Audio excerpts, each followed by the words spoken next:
Emerson College experienced an outbreak of COVID cases over the past few weeks, with 24 positive tests during the week of April 4th, followed by 25 positive tests the next week, according to the school's COVID dashboard.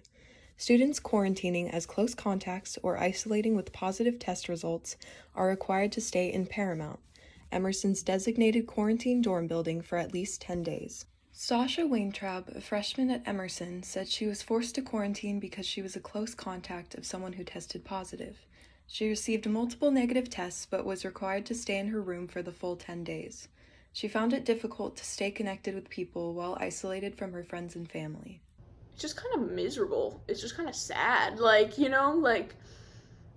I'm lucky that I have people that call me and that I can call, and I've done a lot of that. I've done a lot of calling people, but it's not the same thing, obviously, as being with people, and it's harder than I thought. Weintraub said it has been difficult not being able to see anyone or leave her room.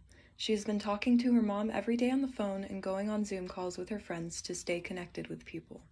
Keely Seward, a freshman at Emerson, also ended up in quarantine with multiple negative tests because she had contact with someone who tested positive.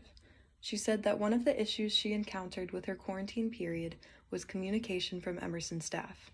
I will say, when I really put them in a corner, they would call me. So that was pretty good.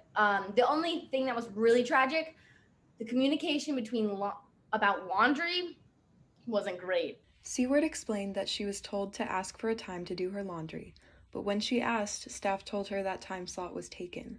She continued to ask, and they continued to say that the times didn't work without providing an alternative time. She eventually suggested a time that worked after multiple days. Jim Hoppy, the dean of campus life, said that he meets with the COVID committee once a week to discuss the current quarantine isolation process and what improvements are necessary. So a lot of concern comes around food. And so, and I think we've learned I've seen the dining services staff make a lot of adjustments. But it's still something I think that has to be paid attention to, and food's personal.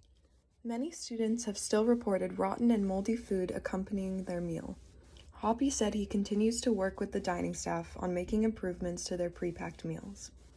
Seward and Weintraub have since been released from quarantine and have been able to socially distance with their friends in outdoor spaces.